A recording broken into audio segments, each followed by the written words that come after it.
Real Girl 338. I am preserving asparagus. Very easy to do, and this is so simple. You're going to give yourself a V8 slap, okay? Just boil water, wash and clean your asparagus. I use vegetable wash to, clean them. Then I put them in my salad spinner thingy.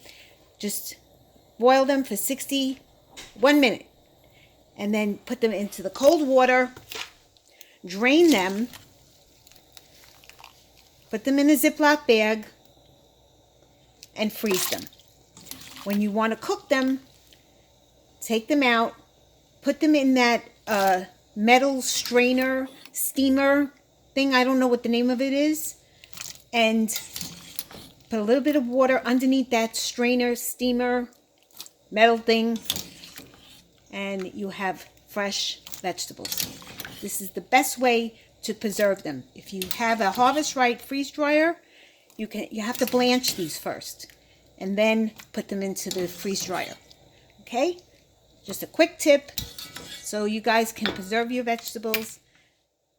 If you like this video, please give me a thumbs up. If you have any comments, please post them below. And if you subscribe to my channel, I always have other videos coming in. So I'm finding that these quick tips are helping a lot of people, and I enjoy making them. Thank you guys. Bye.